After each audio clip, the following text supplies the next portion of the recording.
everyone, happy Manga Monday. Today I'm going to be talking about Ghost Reaper Girl. Now in this one we follow Chloe, who is a 28-year-old hopeful actress.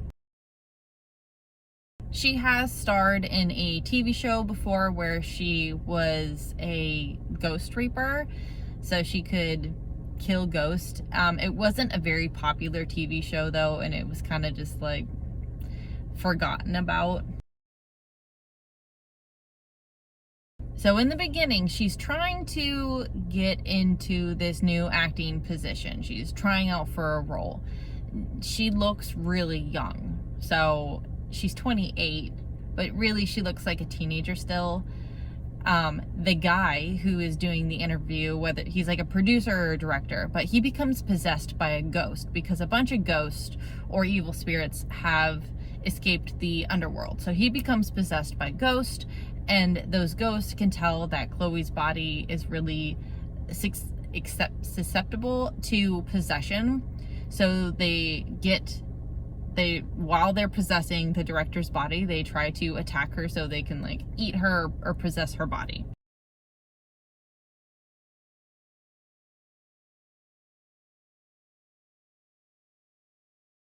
She ends up running out of the building, kicking or hurting the manager or the producer in the process.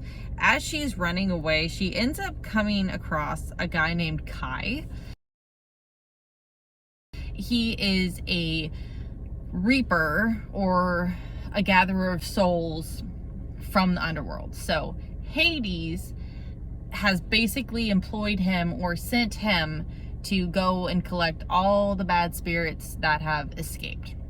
Now Kai knows Chloe because he was really into the TV show that she starred in before. So he's like her #1 fan, or maybe her only fan, I don't know. So together, Chloe and Kai are working together to fight off these spirits. Now, Chloe gives Kai permission to possess her body, so he has more strength to kill off these bad guys. Since they work so well together and her body is so accepting of his spirit, he wants to become her familiar.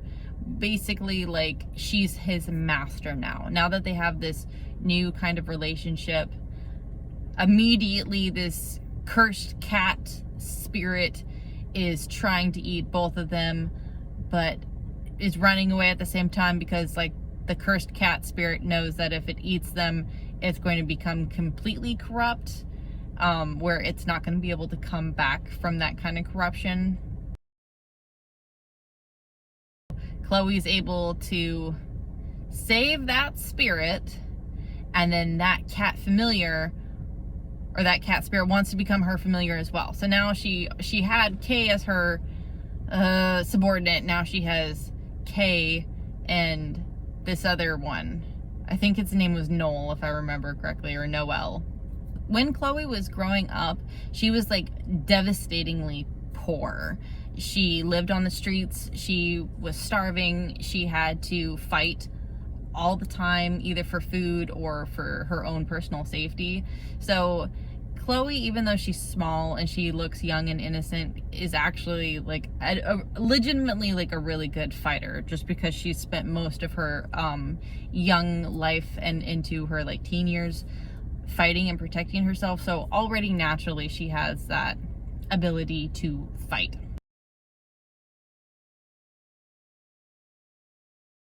In order for Chloe to officially become a ghost reaper, they go to the headquarters for the underworld to try and get her registered there.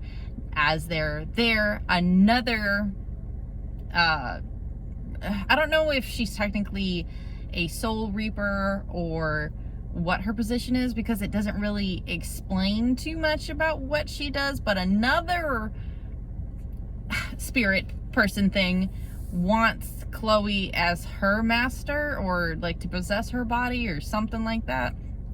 And there's a big old fight that happens in the headquarters of this underworld. Now, all that was in the first volume. My thoughts and opinions is that I did like the artwork. I personally I just didn't feel the vibe of the trying to be scary aspect of it, and then the comedy aspect of it as well. I didn't really like how it mushed together. So like Chloe she transforms and she's in like this crazy Reaper outfit, and Kai, who is supposed to be taking possession of her body, actually turns into the scythe, like the Reaper weapon, and can talk to her that way and has like a really goofy face. I didn't like that.